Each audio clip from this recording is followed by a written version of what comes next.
Hello, everybody. Welcome to episode 75 of Psycho's Platters. That's right.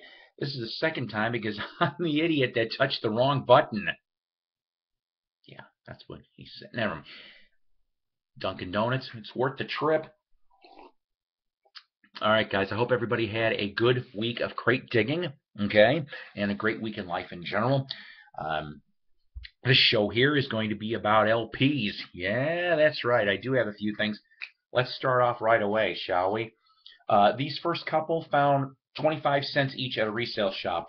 How about the Foggy River Boys, completely autographed by everybody in the band? That's right. If you don't know who the Foggy River Boys are, that's quite okay, because I'll try to explain it.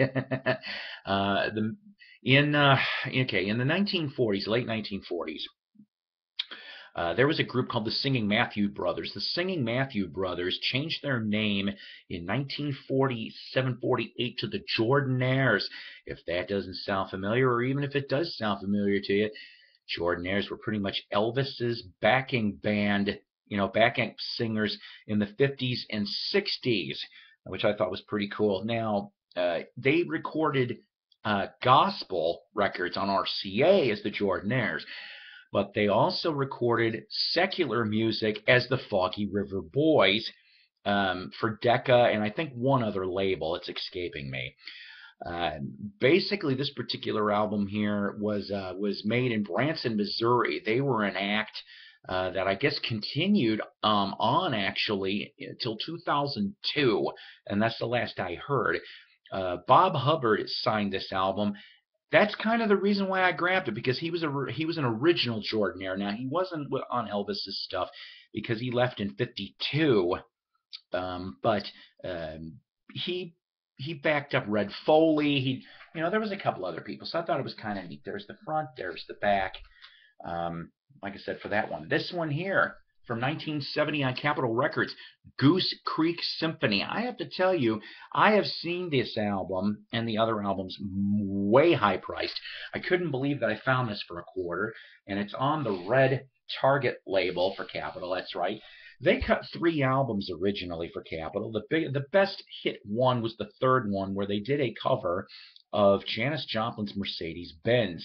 Charlie Gearhart, who is one of the main members of this band, originally recorded as Richie Hart in 1959, and also was on American Bandstand at that time. Go figure. So Goose Creek Symphony, they pretty much went belly up for about, in '76, and then came back in the early '90s, and I'm told several original members are still playing with them, and that is really, really cool.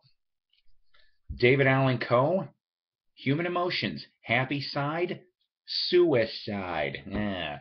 Here's the front.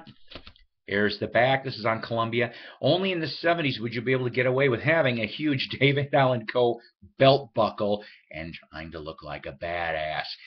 The tombstone here is basically, I guess, the death of his marriage is what we're getting at here. It says, "This love is dead," and he talks about a little bit of a story about his wife. It says, "Dedicated to my fellow wife, 1976 to '78," and there's a story going on, and he explains how he wrote the tunes. He likes to come down here sometimes in Benton County, so hopefully maybe I can meet him and shoot the breeze and get some things signed while I'm at it. All right, I like jazz. You like jazz? But this was kind of interesting. I never knew that Nat King Cole and George Shearing did an album together on Capitol Records. This was done in '63 or '64. Can't quite remember. There's the front. There's the back. This here, I'll tell you, stone mint. It's really, really beautiful. Did you know that George Shearing actually also, because he's from England, was a member of the Order of the British Empire? I didn't know that either. For all the work that he did over in England for the jazz work. Fantastic on that bit.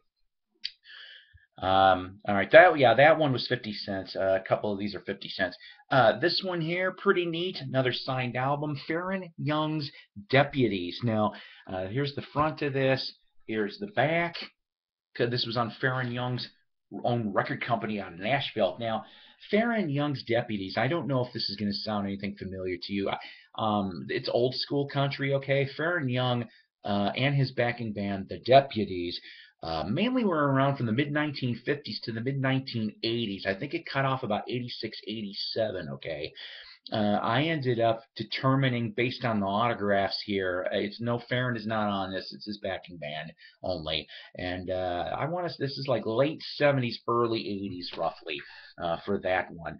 Really nice. I still can't wait to listen to that. Then this one here, the instrumental hits of Buck Owens and his Buckaroos. Look at that. Isn't that something? Look at that. I think this is from '63 also, and and you know what? I mean, it's in stereo and it's in pretty good shape. Now, I have to thank Doug Fields for this because if it wasn't for him posting a picture of this on one of the vinyl websites on Facebook, I would not even have known the importance of this album. When he showed a picture of this album, but it was in better condition than the one I'm going to show you, I said to myself, where have I seen this? I've seen this lately. The picture of this cover. And I knew that it was in my little resale shop circuit. I got about 5 resale shops I go to in a Toontown area. And I found it. I was like, yes. So, like I said, he's got a better condition, but I'm also happy to have this in my collection. Buck Owens' first album from 1961, still in the shrink, with the little promo sticker. It says Crank Special, regularly $1.99. Our price $1.79 on La Brea Records out of Hollywood, California. Here's the front. There's the back. Was it near the tar pit? I don't want to know. Here's what the label looks like.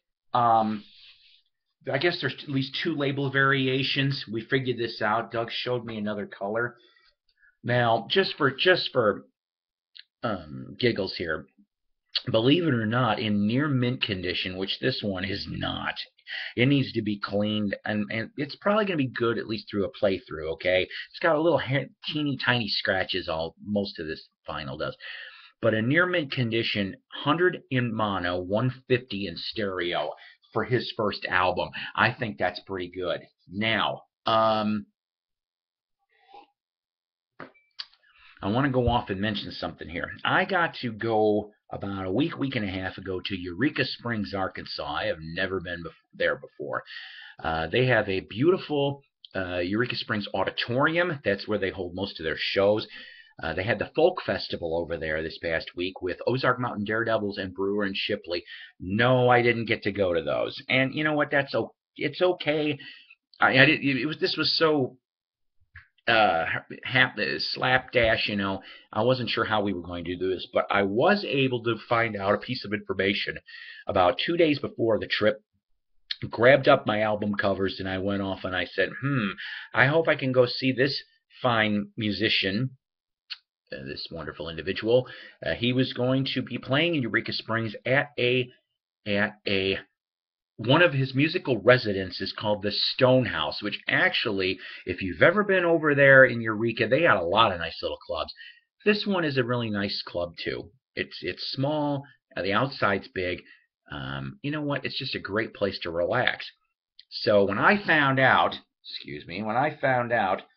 that Jerry Yester was going to play there, I hurried up and grabbed my album covers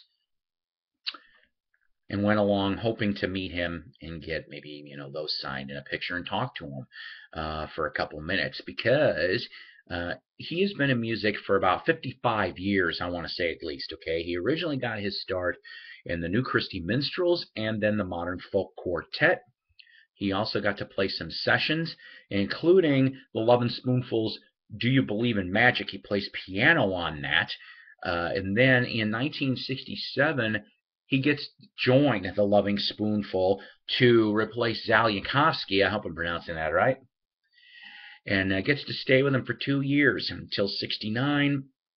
Goes off in the early 70s, cuts an album with his then wife Judy Hench. I hope I'm pronouncing that right. And Zal. Okay, they end up cutting an album. I can't remember the name. It's a strange name. And then pretty much you don't hear very much. I mean, he does some other work too. I know he dabbled in, I think he ended up singing with his brother Jim Yester in the Association as well. In the early 80s, he cut some solo albums, and in the early 90s, the Lovin Spoonful got back together, along with fellow original members Joe Butler and Steve Boone, where he's still in the Loving Spoonful since 91 when they started back up, and he does solo albums. He's cut a few of them since then, and I'm telling you, he very nice man. I've had the pleasure. Let me show you these really quick. He signed Best of Loving Spoonful Volume 2. Yeah, he's the redheaded one. There's the front, there's the back, and of course it's on Kama Sutra, one of our favorite labels. And also, he's on the 1967 album Everything Playing. I didn't notice until a little bit ago that the signature over here is right in front of the painting of him. So there's the front. I like this picture, to tell you the truth. And then there's the back. And, of course, he's the redheaded one right next to John Sebastian. John Sebastian ends up leaving after this album, which is pretty sad. They end up cutting another 45 called Never Gonna Go Back with Red Roads on Steel, which is cool. And then they end up doing an album in '69, which I am still looking for, called Revelation Revolution '69. Joe Butler ends up doing most of the vocals on this album. And but it's a toughie. I've only ever seen it once, and I need to try to find that one. But I'm glad that Spoonful is still around. It is good time music, and I'm glad Jerry's still around, because you know what? I got to hear a little bit. I wish I could have heard more. 1,000 apologies. I was planning on sticking around for at least half of his show, and I ended up getting called away due to family matters. So, but I did talk to him, and we're crossing fingers. I'm sending information to, by the way, jerryyester.com. Please go on there. Go on there and the Lovin Spoonful website too, and check out both of those. Jerry's got his information. He's got his store. He does have his solo albums. I thought I overheard him say he was working on a new one, so I hope I'm right on that. I'm hoping Spoonful will be working on one as well. But please go to jerryyester.com and lovinspoonful.com and check them out as well. But I'm sending him information of Knights of the Round Turntable, and I did request a interview with him in the future, and he seems agreeable to it, so hopefully we're going to get to do that very, very soon. It's time for shout-outs now, kids. Of course, Wax Museum with Ronnie Dark. Oh, what a good show he had this week. Sunday night, 6 to 9 p.m. Central Standard. Please like and listen to him every Sunday. And then after that, Night Owl Lounge with Mike Adams from 9 to 10 p.m. Central Standard. Thrifty Music Collectors Group. That's Tim Smith and Company over on Facebook. YouTube Vinyl Community. Let's see, who else am I missing here? Oh, Shindig Magazine and Vintage Rock Magazine out of England. Two of the best English music mags you're going to find about stuff from 50s to even now, for that matter.